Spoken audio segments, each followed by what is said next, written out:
So we like to let you know a little bit about what goes on behind the scenes there. Always try to get the best plants possible available to you. Now, before we really get into things, I got a couple quick announcements. I'm looking at my reminders here. I'm supposed to say, and tomorrow, the Arlington Rose Foundation is going to have a rose auction at our Fair Oaks store.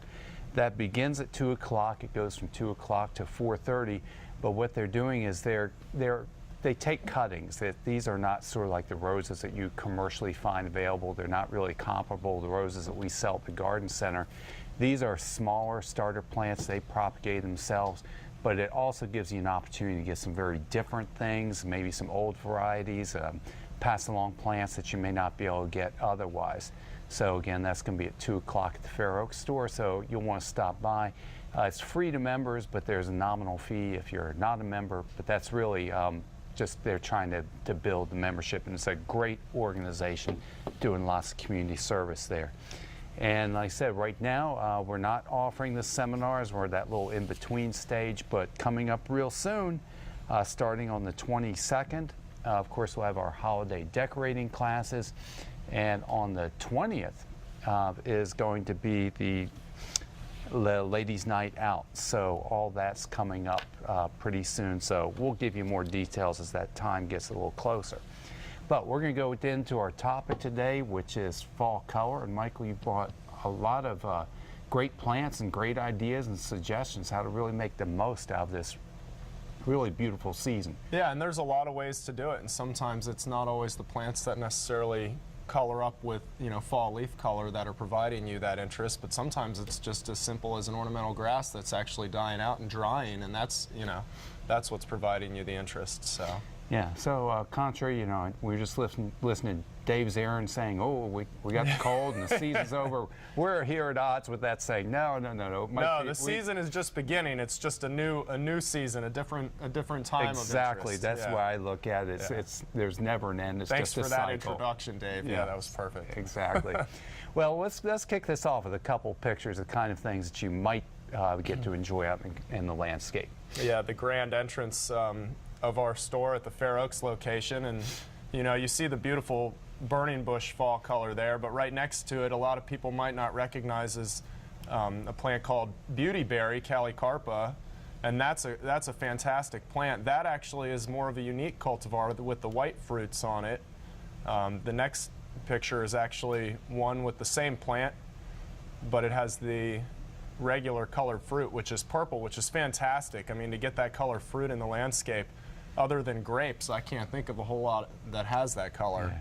Now those leaves, they'll go to a yellow fall color and drop off of there, and then those berries continue to persist late into the season. So we're probably, already at a time we're starting to see a little bit of shedding on that plant? Yes, at yes. This time. And then the contrast between the fall color of the foliage and the purple fruit is fantastic. Yeah, but that's also a very tough, durable plant. You know, grows in almost any conditions that are out there.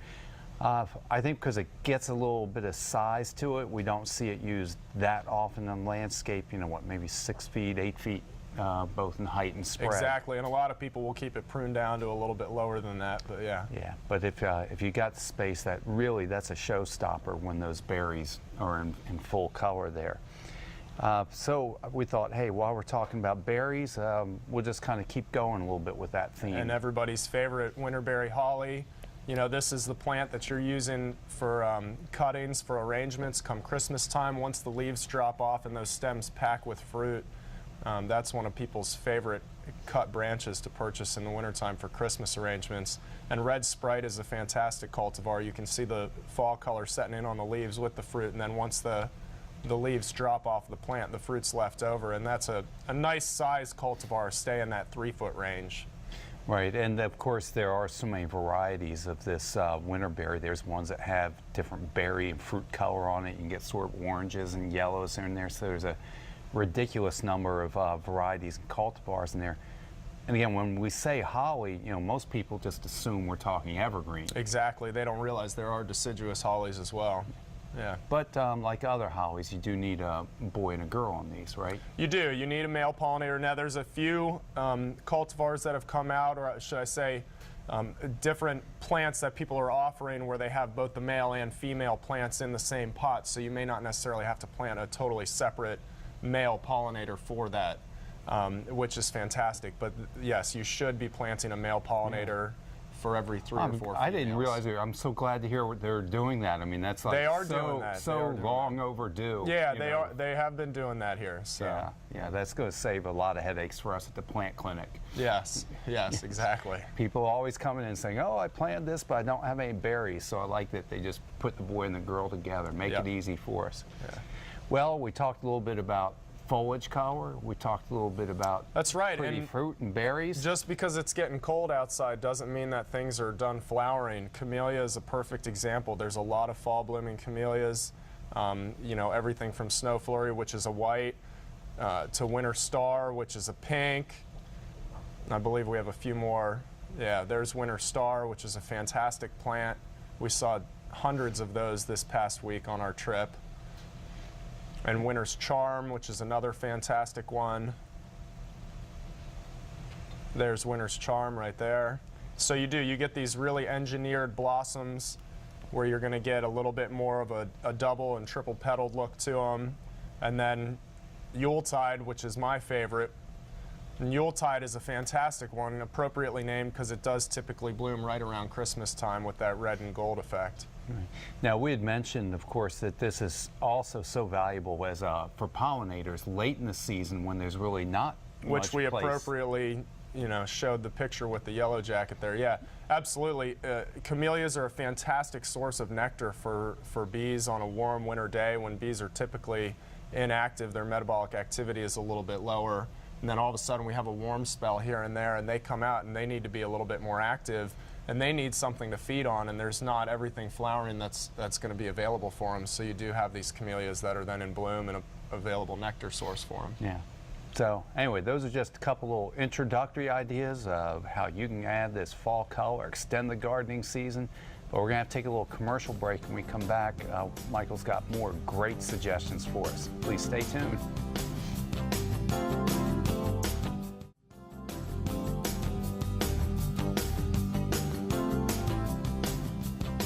Good morning, everybody. Michael Fays with me this morning. We're giving ideas and sharing ideas about some great plants to extend your enjoyment of the fall season and add fall color.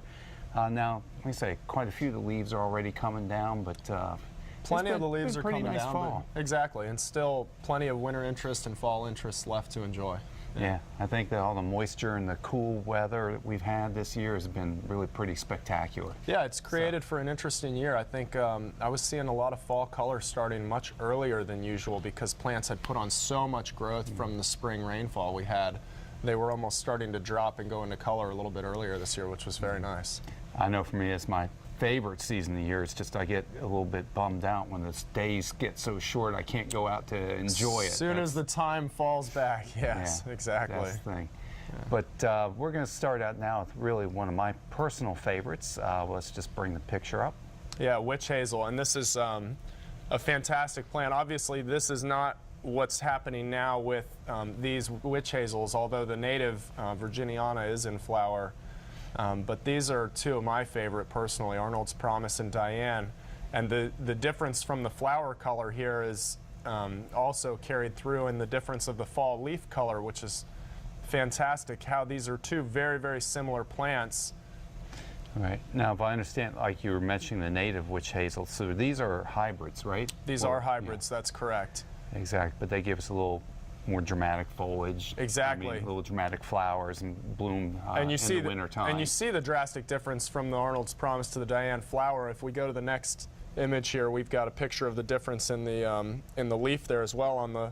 On the left side, you're seeing the Arnold's Promise with that great variety of color, and then that standalone image of the leaf on the other side is the Diane, which is fantastic. Sometimes you'll even find Diane, and I think in the background of that picture you can see the rest of the foliage on that plant. You get a little bit of that almost dark plum color, but really that outline of neon around the leaf margin and that deep leaf venation texture in the leaf really is pronounced when the fall color sets in. It's a fantastic plant. Right, and I know myself, I'm always looking for plants that have more than just a season of interest. So yeah, something absolutely. like this where you get you know, you have flowers in February and March when nothing else is blooming, and then it really just right now it's almost glowing. And then in my even garden. after the leaves drop, people don't realize, you know, after the leaves fall, you have this fantastic winter texture with the buds that are developing for spring. I mean, they're these big grayish brown buds on the plant, plus you have this fantastic growth habit from the actual structure of the plant itself, and that's great winter interest as well. Yeah, so I've put one in my front yard, and I'm actually training it over the years. It's going to be a small tree, so that's one that you can almost grow as a large shrub or a small tree. It depends a little bit on how you choose to grow it. Exactly, So and what environment you're using it in. Yeah. And one last thing, I got to put a plug in for Arnold's Promise. You also get a fragrance when it's blooming too. You do, so again, you do, and many of the witch hazels you get a fragrance, so- especially the native. You get a great fragrance. Yeah, exactly. So anything that can give you flowers, fragrance, I mean, form, so and great they structure, capture it and use it color and stuff. in fragrances in stores, and So, exactly. absolutely wonderful plant. And the next one we're going to look at is actually it's a close relative. It is same plant family, clearly different genus, but Perodia persica, Persian Perodia or Persian ironwood, another fantastic plant. The leaf is very similar, and you can see one of the characteristics of the plant family is that heavily suppressed leaf venation on the top side of the leaf. I think we have a close-up image of the leaf, if I'm not mistaken here, in the next picture, if we flip to that. Yes, and very similar leaf. You know, obviously this is in summer, late summer, early fall here. It hasn't quite turned, but you can see the tips of that leaf margin starting to go. But one of that great characteristics about that plant family is that leaf venation being heavily suppressed in the leaf, and it's really pronounced as the fall color starts to set in. Yeah, and I think you have a sequence of And this is that exactly, and that's one of the things I love to do, especially going into fall, is catalog the same branch, the same leaves week after week. So that first image you saw there was, you know, week one as it was just starting to turn. This is that same plant, same branch, same set of leaves the following week. And then if we go to the next image, is that same plant, same branch, same leaves in week 3. And it just shows you how the color starts to turn. It also gives you an idea sometimes, and given these plants are, you know, with their roots above ground in the nursery, it gives you an idea of how long those leaves hang on in the fall and how long you can enjoy that fall color. yeah, and that's a plant you don't see used very often in the landscape. It makes a nice specimen. Exactly, and you know, anytime you go to a public garden where, you know, there's really good plantsmen there, you'll find, you know, Green Spring's a perfect example. Their Perodia is one of my favorites in the area. It's just a beautiful plant. Yeah, great. So it's always nice to be able to bring some of these, you know, lesser known plants to everybody's attention too. Exactly. And because it does have an interesting flower, but it's pretty small. It's not a real attention getter. Same thing in that early February time as the other witch hazels, but it is. I mean, it's a very small capsule, and then when it opens up, you have this series of beet red flowers in there. It's discreet, but if you're a horticulturalist, it's very interesting. Yeah. Yeah. Now, we had to make some tough decisions of what we had time to talk about and didn't have time to talk about, but we knew that we had to at least mention viburnums. Had to throw the viburnums in there. So it's a big group of plants, but we're only giving it one picture today. Exactly, and you know what's wonderful is viburnum. You know, these three here, especially wonderful native plants, great spring flowering, obviously fantastic fall color, and such a wide variety of viburnums. You really get, you know, a different plant for every space in the garden. Again, flowers, fruit, foliage, they just do everything for us. So we really, they deserve an entire show, but we don't have time to do them justice, so they just get one picture. Yeah. Great. But real quick, I wanted to show a couple plants that we brought in today, because again, we're just, you know, limited on time, but I want everybody to see just some of the diversity of plants you can get to really have spectacular And fall you can color. see the leucothoi there, and the Enkianthus, which they call red vein Enkianthus, because it gets a really nice colored stem in the new growth. And Enkianthus, I mean, both those obviously great fall color. Enkianthus is one that I've seen in gardens where it's actually been trained as a tree and is as beautiful a structure as a nice Japanese maple. Exactly. When you see a young plant like that, it just doesn't do it justice. If you imagine that, like it gets to that sort of small tree stage and everything can be really, really spectacular. Exactly, exactly. Great. Well, we're going to have to take a little break, but I hope you stay with us. We'll come back. We've got some more exciting plants for the fall garden.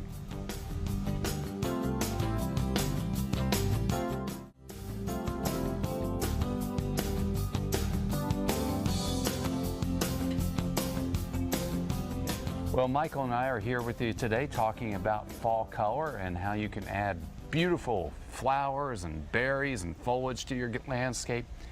Most of our focus has been on shrubs, but I'm going to turn it over to Michael to share some ideas about trees that we can use. Especially since trees are my forte, and you can see here, this is a beautiful picture of the landscaping surrounding the Merrifield Garden Center Fair Oaks location.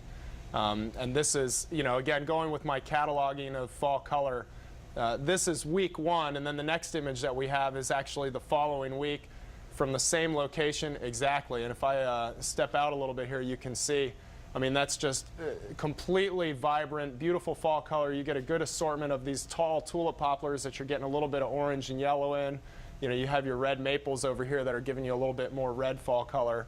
But just an outstanding tree line that we get to look at the Fair Oaks location in Merrifield. It's wonderful to see. You know, Michael, that makes me think of one thing is I'm always working with customers that are just evergreens. They're saying, oh, it looks bare or it looks empty during the wintertime. I love that you have these sequences, because to me it's like you want to enjoy the season, the transition, and evergreens, they have their place. They're indispensable. They're so static sometimes. And you have to be able to enjoy the change of seasons, and that's one of the things that I love about Virginia. I'm a Virginia native. I've been here my whole life, and it's the change of seasons that makes you appreciate each season and what you have. So absolutely. I agree completely. So it's cool the way you've cataloged these things. But we'll continue with that with ideas of trees you can put in your landscape. And here you see, this is probably one of our most popular named trees, October Glory. Red maple, a fantastic fall color. You know, red maples are used all over the place. They're in our native woodland. It's a fantastic landscaping front yard tree, standalone. You're going to get this big, beautiful rounded crown. But here you see them in parking lots where they're serving the purpose as well, providing shade on the parking spaces. You know, fantastic fall color. One of the great things about using cultivars is that this is a plant that's been selected for a purpose. So you see here, you have no variation in any of these trees. They're all identical and uniform. When you need uniformity, you need consistency, you really want that grand appearance, this is the way to go. You want to make sure you're getting the same cultivar tree through and through. You see no variation in the fall color, just a fantastic plant. And here you have sugar maple, which is, you know, my favorite. This is Debbie. Too bad she's not here to enjoy this, because this is Debbie's front yard and their beautiful sugar maple. But sugar maple is another one, fantastic fall color. These are the ones when you're driving out through the country and you're seeing all of these big rounded maples that look like somebody set them on fire. I mean, this is the most vibrant, illuminated fall color that you could ask for. Around here we plant a lot of red maples. You see sugar maples as well, but sugar maples are just seem to be 2 shades brighter, beautiful orange array of fall color. And there are fantastic cultivars available. Green Mountain is pictured here. Bonfire, Legacy, Commemoration, Fall Fiesta is a newer one. Next year, one of the plants we found is called Flash Fire, and that looks like it's going to be a fantastic tree. I'm very, very excited about that plant. In the next shot here, this is another of my cataloging images, and you can see, you know, week 1 here, the plant is really just starting to go into fall color. And then here you have the next week, and it's just completely lit up with fall color. And even the week after that I don't have an image of here was that much better. But this is actually my next door neighbor's tree. Just a fantastic tree to enjoy, and especially because it's not in my front yard and I don't have to necessarily clean up all of the leaves from it. But it's wonderful that I have this big, beautiful sugar maple in the next door yard that's providing shade on my house, and I can enjoy the fall color as well. So this is, now we're getting into Japanese maples. This is one of my favorite plants on the entire planet. Just an absolutely perfect specimen for a front yard, especially a small townhouse yard like this. And I discovered this plant this year for the first time. It's obviously well established, been in the ground quite a long time. For those of you who are not familiar, this is considered a full moon fern leaf Japanese maple. The leaf on this plant is a much bigger fern, soft textured like leaf for a Japanese maple, but this is a very mature plant. This is about a 10-foot tall, 10-foot wide, maybe 12-foot wide tree, and this has clearly been in the ground for quite a while. So in an area where you don't have a lot of space, but you really want a nice specimen tree, this is a great choice. The other thing that's fantastic about this tree is the fall color. This is a green-leafed tree, so you're seeing it in its full fall color glory here.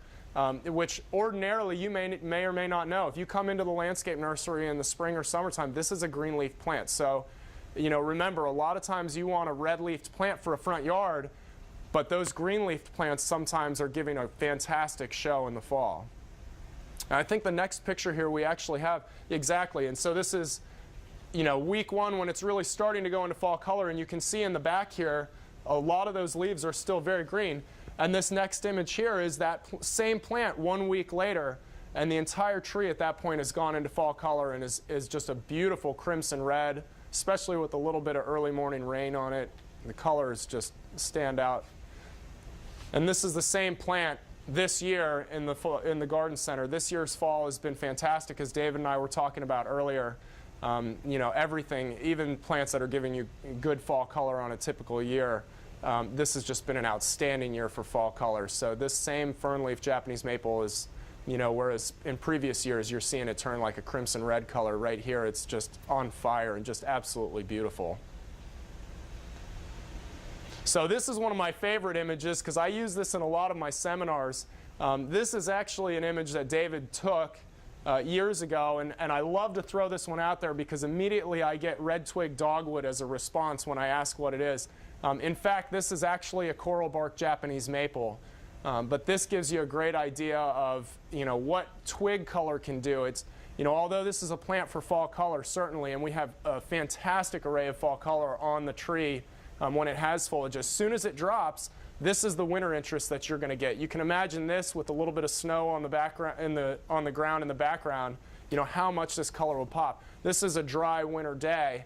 As soon as we get a little bit of precipitation, we get some snowfall on the ground, this color really stands out. And here another one of my favorite trees, black gum, Nyssa sylvatica, and this is likely just a seedling tree, but some of the cultivars that are available now, the fall color is just amazing on. And this is my favorite tree at the Fair Oaks property. If you ever come to the store and you'd like to see our specimen tree, I'd be happy to show it to you. But this fall color is outstanding, and then you've got all these cultivars that are fantastic as well. Wildfire, Green Gable, Red Rage, just an outstanding tree. And then ginkgo. We've talked about a lot of trees that have red fall color. Here we've got a little bit of gold, and ginkgo is a fantastic way to get that. Remember, it's all about the contrast and what we can do, to keep a variety of color in the landscape.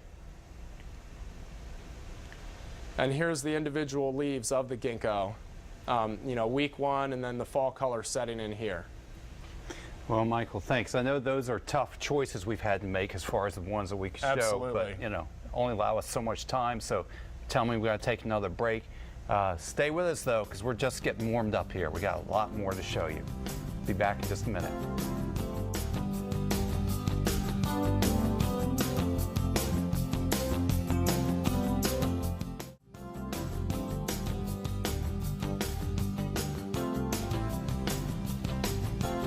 Welcome back, everybody. We're just going to get right back into plants for fall color. Like we were talking a little bit during the commercial break, Michael and I, we live across the road from each other, both in a townhouse community, and some of those trees are a little big to be putting in a townhouse lot. And you're asking the wrong person if you want me to back you up there, David. When we go out to the West Coast tagging plants, I see giant sequoias planted in between houses on lots that are just the same size as ours, and I love it. That's one of the reasons I enjoy living in my neighborhood. We have oaks that forest the neighborhood. We have maples. We've got lots and lots of large trees, and I think that that's fantastic. There is certainly a lot of concern about trees getting too big and dropping branches and damaging foundations, and I'm just not an advocate for those concerns. I think it's fantastic. I guess you could call me a tree hugger at heart. So. All right. Yeah. Well, I love having the trees too. I guess I just don't want them in my yard. And one of the reasons why I can't plant anything else. One of the reasons I love the sugar maple in my neighbor's yard, and I have a nice small perennial garden. Exactly. I love looking across the road and seeing them. Yeah. Great. But with that in mind, I was just going to say we want to talk about a couple other plants that are very versatile. We're going to say the crepe myrtle. Crepe myrtle, and a fantastic tree again. For a small landscape in front of a townhome, certainly not providing much shade on the front of these townhomes, second story and third story. But you see there's a shadow cast on the front door. If you've got a south-facing exposure and your door is so hot when you come home that you can't hardly touch it in the summertime, crepe myrtle is a great choice to shade that that area there. You see the fall color on this Natchez. Natchez is one of the crepe myrtles that is just fantastic for four-season interest. Not that they all aren't, but you get this beautiful chocolatey bark color on it. Plus, you get fantastic summer flowering for 70 to 90 days, and then you get this great fall color. People don't think about crepe myrtles as good fall color plants, but they really are. Yeah, and that's why we had to put this in there, because again, change your theme. Yeah, summer color, spectacular and unbeatable, but exactly. I say you took this picture, what, just last I took this week? exactly about a week ago. This is at the Fair Oaks store, and this is probably one of my favorite Natchez to speak of. This is actually planted in a large landscape timber planter box up at the top of our statuary section there, but it's a fantastic tree. It provides shade over that entire area. I see people regularly up there underneath the tree enjoying a hot summer day, looking at statuary. It's in bloom for 90 days out of the summer, and then it goes in this fantastic fiery fall color, and then in the middle of the winter, I still get people asking me what this tree is, because that bark color is just so fantastic. Yeah, now when Michael and I were planning this show out, I told him, okay, by this point, we're going to be run out of time, Michael. There's not time for any more trees. Yeah. Pull the plug on it. And that kind of didn't work, because there's one more that two of us just couldn't live without. Exactly, and this is, we can't forget about our native trees and how this all happens naturally on its own. I mean, we plant ornamental landscape trees all the time, but we can't forget, we've gotten this idea of fall color from what's happening naturally in the woodland. And this is perfect. I mean, I believe this is from your back porch looking into your backyard, right? I wish it was. Oh, okay, okay. I thought this was the wood line out behind your house. So but our native dogwood, and in the background, a native hickory tree. Fantastic contrast of fall color. One of the reasons that I emphasize, don't forget, we plant a lot of trees for red fall color. There's other fall colors that are going to make that whole fall display as fantastic as you want it to be. Yeah, and I chuckle a little bit, because I think, Michael, I've heard you about 4 times today that's your favorite tree. Oh well, hey, they're and that's why I'm a tree person. Yeah. They're all my favorite trees. Well, I do the same thing, but that's why I've decided I just pick my favorite for now. And I'm just saying, I have to mention to Michael, I said, this fall, I've decided hickory is my favorite tree for fall color. Absolutely. I'm saying, but we don't really want to put them on TV, because we don't sell them, and then he straightened me out. Exactly, and we do. We sell a good variety of hickories. We've got 3 varieties of hickories that we've been carrying over the past several years. As the native planting movement really increases, we've got a demand for those trees. So fortunately, we've got growers that are not only growing hickory, but are growing really nice specimen hickory, and all sorts of other native trees, that you wouldn't ordinarily think of being able to find at an ornamental landscape nursery. I'm so glad to hear that, because I get caught up in the store, and I learn all this stuff when I get a chance to talk with Michael as well. Now, we are going to switch gears, because we've talked about, some shrubs, we talked about trees. Yeah, we can't leave out the perennials. Exactly. And here's one of my favorite native perennials. Again, it's hard to choose a favorite, so I just call them all my favorite. But Solidago, goldenrod, and this is a fantastic one. This is actually in our swale at the front of the Fair Oaks store. And Solidago, you see it on the sides of the road, the native Solidago canadense blooming quite frequently in the fall time. You'll see, whenever you see those little spires of golden flowers blooming on the sides of the highways right on the woodland edge, that's typically what it is. It's goldenrod. This is a great native plant. And again, there's several cultivars that you can use in an ornamental landscape as well.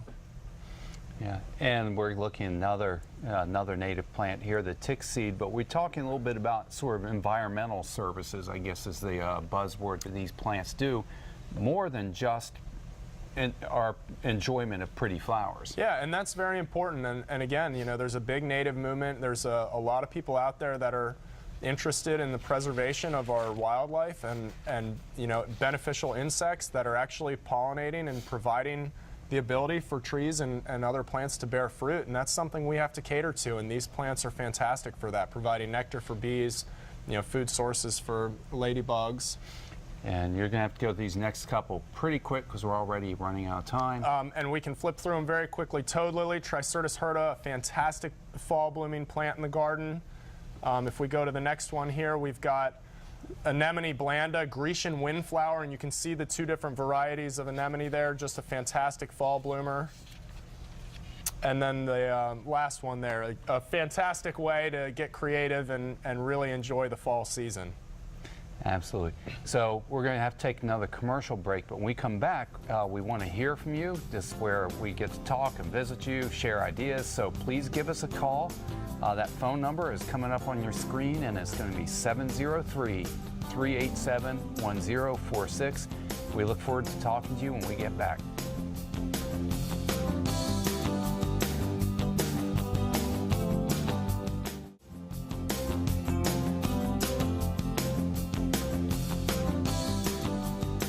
Okay, this is, to me, my favorite part of the show, when we get to talk to you and see how everybody's doing today. So give us a call. Again, that phone number is 703-387-1046. And we already have our first caller on the line for this morning, and that's Iva calling in from Silver Spring. How are you doing today? Fine, thank you. Great. So how can we help you? A couple of years ago, I took cutting from roses, put them in water, didn't get back right away, so I put soil in a small container they were. I kept them during the winter in a safe place away from the snow. Well, this year they are leafing, except what should I do? Transplanting them now, or is it too late? Very appropriate question. Well, I think that I would probably be wanting to get them in the ground. They have good root systems on them? Well, that's the problem. I didn't take them out of and there are 3 branches. I'm afraid to touch them if I had to break. What should I do? Well, I would say, Ivan, you've got really a couple choices. If they're still in pots, I mean, you could, just like you did last winter, keep them in the pots and keep them in a sheltered area. Make sure that they don't dry out. That's probably the cautious thing to do. But again, as Michael's saying, if they've had time to establish a root system, then it's not, this is still a good planting season. Yeah, and I wouldn't hesitate to put them in the ground. If you can get a good look at the root system and they really are established in those pots, I wouldn't hesitate to put them in the ground. But if you've been successful at keeping them through the winter and protecting them, then I wouldn't hesitate to continue to do that as well and then plant them in the spring. You could go either route. Okay. I got one question more. Okay, but before we leave that, because that's just such a perfect segue, and say, Iva, the best thing I could tell you is come talk to the real experts, the Arlington Rose Foundation, because they're having their auction this afternoon, or I mean tomorrow afternoon, with the rooted cuttings at our Fair Oaks store. So if you can make it out, that would be great. At 2 p.m. Right. Now, you said you had a second question? Yeah, I also have iris that they were under an hydrangea. They were in front, but the hydrangea grew over it. Is it okay to transplant them now? Sure, you could. I mean, if you still have foliage there, now's a great time to go in and actually find the rhizomes, and you could dig up the rhizomes. You can store them through the winter. You could transplant them now. They're incredibly cold hardy, so I wouldn't worry about transplanting them. But the important thing there is you have foliage there from the iris, so you can see where they are. You could get in there now and dig up those rhizomes and transplant them, and that way when they put on spring growth and start to get established in the spring, they're already where you intend them to be. Okay, then thank you very much. You're welcome. Enjoy Thank you. yourself. All right, have a good day. Let's see, let's go on to our next caller, and I think that's Adrian calling in. How are you doing today? Oh, good morning. How are you? I've been watching you all for quite a few years now and enjoy the show. And I want to ask a question. My neighbor's son cut back her hydrangea almost, say, a foot from the ground a few months ago. Will it rebloom again? Do you know what type of hydrangeas they are? She has a blue hydrangea, the bluish hydrangea. So there's a few different varieties, and it really depends on what they are. So the Endless Summer series is one that, one of the perks to them is they will bloom on new growth. So if they were an Endless Summer hydrangea and you cut them back, they would still bloom next year, late spring going into the summer. But some of the older classic hydrangeas, some of the original lace cap varieties need developed wood to actually bloom. So they may not bloom, but sometimes I see people that are really avid gardeners that are able to fertilize them get them to put out a significant amount of growth in the spring, and then they can actually fertilize them with a higher phosphorus and potassium fertilizer, get them to develop a little bit of wood, and still by the end of the summer, sometimes I've seen them where they're able to get them to bloom even if they had pruned them the previous year. Okay, and I want to ask, I have a house plant called the Devil's Backbone. Yeah, and they say if you pinch it back with your fingers, you have to watch the sap out of there because if you get it in your eyes. Is that true on that plant there? That sounds like a euphorbia if you're calling it a devil's backbone. And yes, I think we might have had an encounter with that at our store actually with Regina in the greenhouse, and she would that was bring back some memories. She would advise you to wash your hands before eating anything or putting your fingers in your eyes. Yes. Oh, okay, I have about 31 house plants going, and I just love my house plants. I'm not too good on the outdoors, but I do have a lot of house plants. I appreciate your answers to my questions. Have a nice day, and I love your show. Oh, okay. Well, thank you. Thanks for calling us this morning. Thank you. Good morning. And let's see, we have our third caller for the morning. I'm sorry I missed your name. Helen, how are you doing today? Fine. Great. So thank you for giving us a call, and what's on your mind? Okay, I have a tulip poplar that was planted in my yard about 40 years ago. Lately, the last 4, 5, 6 years, it starts to turn yellow and drop its leaves at the beginning of August, which of course leaves the rest of the yard full of leaves. Is there any hope for something like that? Well, that doesn't necessarily indicate anything's wrong with the tree's health, especially on a year like this when we've had a good bit of rainfall. You know, as I was saying earlier, with trees that put out so much new growth on a wet spring year, they simply can't sustain everything that they've put out going into the late fall season, especially if we have any sort of dry spell. So they start to sacrifice some of the leaves that they first put out, you know, further back on the stems. So sometimes when we have those years of a really wet spring, you'll see that they'll drop a little bit earlier. But tulip poplars are typically ones that, you know, they will yellow out and they'll drop a little bit going into a later season. So that doesn't indicate that it's unhealthy. You know, it may just be a scenario where going into the late summer there, you want to supplementally irrigate and try and get that tree a little bit extra water so that it holds those leaves. Because this has been happening, you know, it seems like it's earlier and earlier in the season that it starts doing this when it didn't do it years ago. Sure, sure. So you think it's a lack of water? Well, it could just be the tree saying, hey, you know, I've only been receiving so much water here and I've got to pick and choose what to sustain. The new growth on those trees, the younger foliage, is what's really photosynthesizing and producing food for the plant. So at that point, the leaves that are back on the inside of the tree aren't doing nearly as much work because they're not as exposed to as much sunlight. So sometimes it will pick and choose and say, hey, you're not doing as much work for me as this new growth that's getting more sunlight, so I'm going to go ahead and shed you now. But again, that doesn't necessarily indicate that your tree's unhealthy. If you want, you're welcome to bring some pictures and descriptions of it, and we could talk about it at the store anytime and look at it a little bit closer. And you don't think it needs fertilizing or anything like that? I would prefer to. I'd like to look at the scenario a little bit more in detail and try and figure out what's going on in the soil there first. But you know, a soil sample, sending in a soil sample and having a soil test done is always a great start to figuring out if it does need fertilizer. Okay.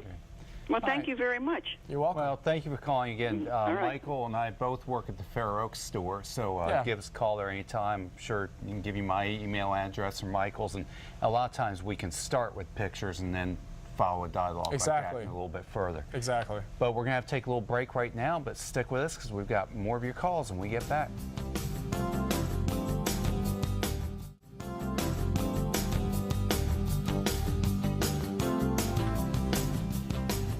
Welcome back, everybody. Merrifield's Gardening Advisor. This is where we're taking your phone calls, and our next caller is Terry. How are you doing this morning? Hi, how are you? Just great. So glad you could join us. Thank you. I have two questions. One, I relocated a Leland cypress and a crepe myrtle in my yard 2 years ago, and last summer the crepe myrtle did not bloom, and I was told to break off a branch to notice whether it was still green, which it was. So do you think next summer is going to bloom? Oh, I would hope so. I mean, a lot of times when you transplant or move a tree, it puts on a little stress. And Michael and I, we get this question all the time. Like somebody comes in, they buy crepe myrtle and then it doesn't bloom the next summer. Right, and that's perfectly normal. Are you saying it didn't bloom or it didn't put out leaves at all? No leaves at all.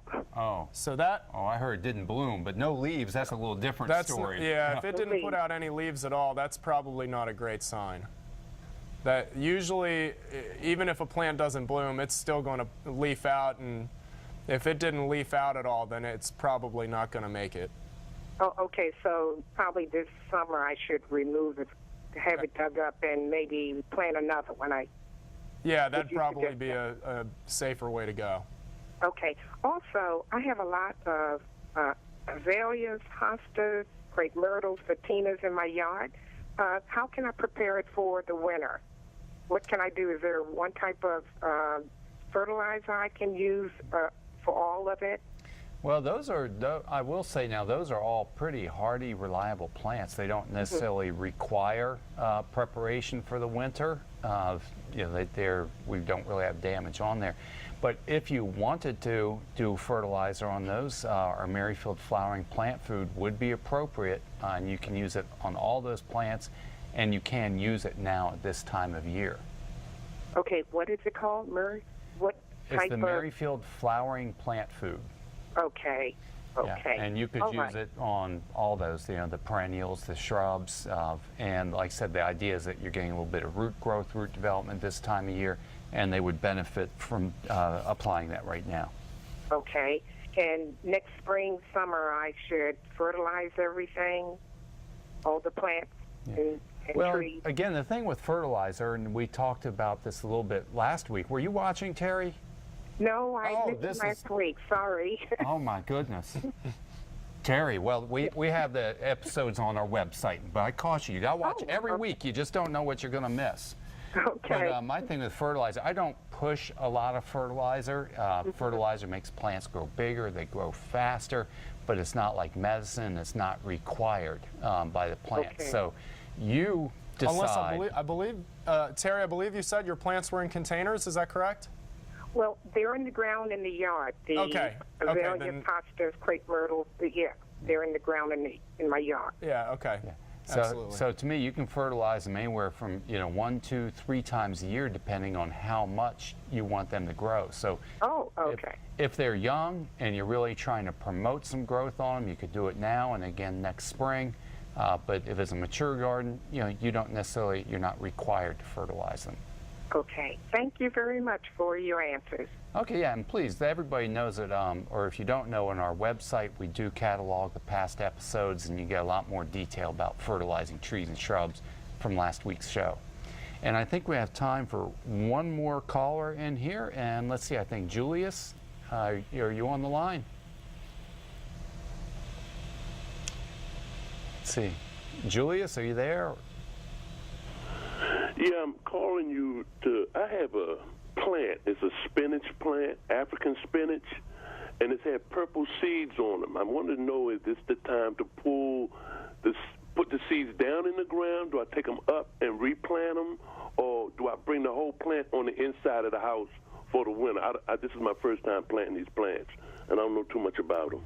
Well, and I don't know too much about it either. I've had a couple people at the plant clinic bring it in, and I've looked it up on the internet a couple times, but my knowledge of it's pretty vague. But this is right. I mean, it's a spinach. It's a culinary plant. You eat the greens. Is that right? Yes, sir. Yeah. Because if it's in the spinach family, then I'm going to say yes. So it sent a flower stalk up, and now you've got seed pod there. Yes, sir. Yeah. Then those seeds are mature, and you want to collect those seeds. Store them over the winter time. Usually spinach, I like to keep it stored in the refrigerator, and then you could start some new plants in late winter, early spring. Okay, do I put them in the freezer or just? No, that sounds exactly like what I would do with it. Yeah. So again, that's one that I need to grow because I've heard it's pretty very productive. Now, have you eaten it or cooked it? Yeah, I've already. I pulled some up this summer, and they're very good, rich, very good. They're a very good plant. Oh, good. We got to try that one, Michael. Yeah, that'll be one for the spring garden. So you say just take the seeds off and put them in the freezer? Or the Well, refrigerator? the refrigerator. In the not refrigerator, freezer. not the freezer. Okay. Yes. Yeah. Yeah. Thank you. Always. Well, thank you. And now you've inspired me to try something new. Michael, we've run out of time. Thank you so much for having me on the show today, Oh, I'm David. glad you It's joined. been a pleasure. I know you've been busy just coming back from your buying trips and made it down here early this Happy morning. to have been able to make it today. Get out and enjoy some of the weekends. So thanks for sharing that time. And next week, Peggy will be here, and she's talking about versatility of evergreens. See you then.